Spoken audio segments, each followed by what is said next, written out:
जी नाज़रीन, करमपुर मावा से आम खबर की आगाही शेयर कंदा हलूं तो करमपुर लाड़े ते स्टॉक थियल सरकारी कणक सरकार की बेध्यानी सबब उस सेक सिमा मानसून की बारिशुनि के करे ख़राब थियण लगी है।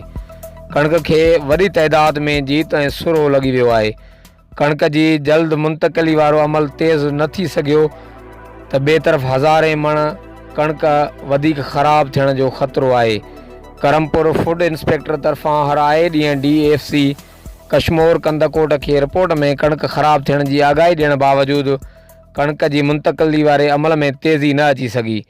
बे तरफ़ मिलियल ॼाण मूजिब करमपुर कणक सेंटर ते करमपुर समेत Shabirabad centre, Nasrullah Khan centre, Rasoolabad centre, Mari Shermohan Khan centre समेत इलाइक़े के 5 सेंटरन की कणक स्टॉक कई वई हुई, जैमां हिन वक्त 15,000 कणक जूं बोरियूं उस में सड़न सां गॾोगॾु मानसून की बारिशुनि में ख़राब थी रहियूं आहिनि।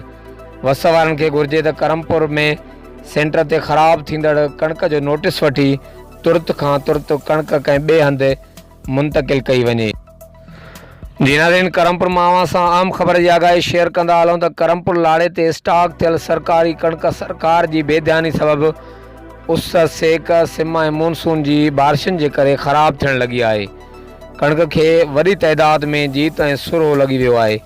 कणक की जल्द मुंतकिली वारो अमल तेज़ न थी सघियो तो बे तरफ़ हज़ारे मण कणक वधीक ख़राब थियण जो ख़तरो है। करमपुर फूड इंस्पेक्टर तरफां हर आए ॾींहुं DFC कश्मोर कंदकोट के रिपोर्ट में कणक ख़राब थियण की आगाही ॾियण बावजूद कणक की मुंतकिली वारे अमल में तेज़ी न अची सघी।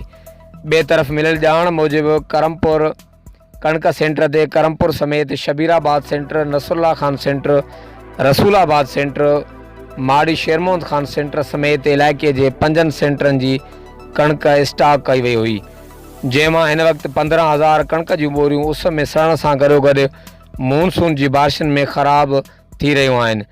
वस वारनि खे घुर्जे त करमपुर में सेंटर ते ख़राब थींदड़ कणक जो नोटिस वठी तुरत खां तुरत कणक कंहिं ॿिए हंधि मुंतकिल कई वञे। हर वक्त आगाह रहण लाइ ॾिसंदा रहो JTN वेब न्यूज़ करमपुर।